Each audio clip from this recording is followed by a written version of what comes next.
Craft 1. Cancel. Pembatalan aktif terhadap self-talk negatif.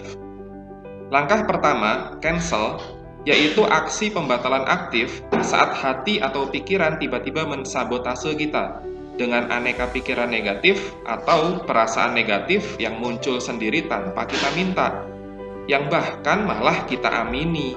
Contohnya seperti self-talk, saya ini orang miskin, saya memang bodoh, pekerjaan ini susah untuk saya nggak mungkin bisa, nggak bakal sempet, nggak ada modal, saya ragu, atau kata-kata negatif lainnya di pikiran kita yang ditujukan untuk diri kita sendiri. Saat hal ini terjadi, blokirlah self-talk negatif ini. Batalkanlah atau bantahlah ucapan negatif ini dari hati yang kita teguhkan dan pikiran sadar yang kita kendalikan. Self-talk negatif yang berada di dalam diri kita berasal dari lingkungan, keluarga, pergaulan, ataupun informasi hiburan yang disisipi subliminal message negatif yang kita tonton, baca, dengar selama ini di media online maupun konvensional. Doktrin yang kita dapat dari mereka, kita terima berulang-ulang, baik secara sadar ataupun tidak. Inilah sedikit banyak yang membuat seseorang dengan mudahnya melakukan self-talk negatif. Dan saking mudahnya, self-talk negatif ini bahkan terjadi tanpa sadar, tanpa bisa kita bendung. Contoh doktrin negatif yang mungkin saja pernah kita semua dapatkan dari orang tua kita atau keluarga kita.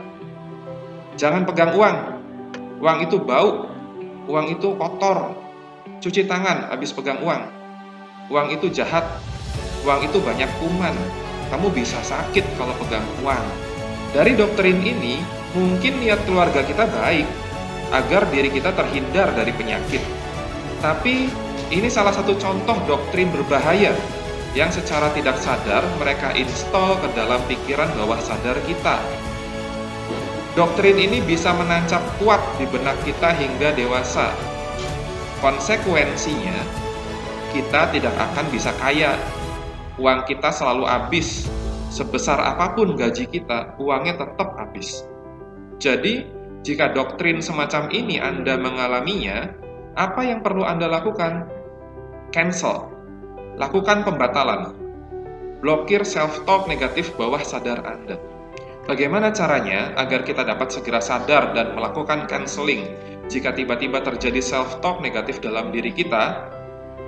Sebelum pertanyaan ini saya jawab, kita harus memahami dulu, kapan sih saat self-talk negatif biasanya muncul? Biasanya, self-talk negatif muncul saat kita punya keinginan kuat akan suatu hal, entah itu keinginan atau penolakan. Self-talk negatif muncul saat kita punya harapan, saat kita merasa antusias melihat sesuatu dan ingin memilikinya. Saat itu terjadi, akan ada bisikan pesimis dari hati yang muncul entah dari mana. Inilah self-talk negatif. Tugas pribadi 1, abaikanlah bisikan self-talk negatif Anda. Abaikan perasaan ataupun pikiran logis pesimis suudon diri Anda. Abaikan bisikan negatif Anda terhadap pendapat Anda. Abaikan bisikan negatif Anda terhadap kondisi hidup Anda. Abaikan bisikan rendah diri terhadap diri Anda. Sebenarnya, ada baiknya juga self-talk negatif ini. Ia bertugas membuat Anda selalu menginjak bumi. Tapi buruknya, ia melarang Anda melihat langit. Padahal jika Anda ingin naik level, Anda harus melihat langit. Kemudian, berusaha mengepakkan sayap Anda untuk mulai terbang. Maka, lampauilah batasan yang Anda buat sendiri saat perasaan yang memenjarakan ini tiba-tiba muncul. Lawan, blokir, batalkan, dan bantahlah self-talk negatif Anda.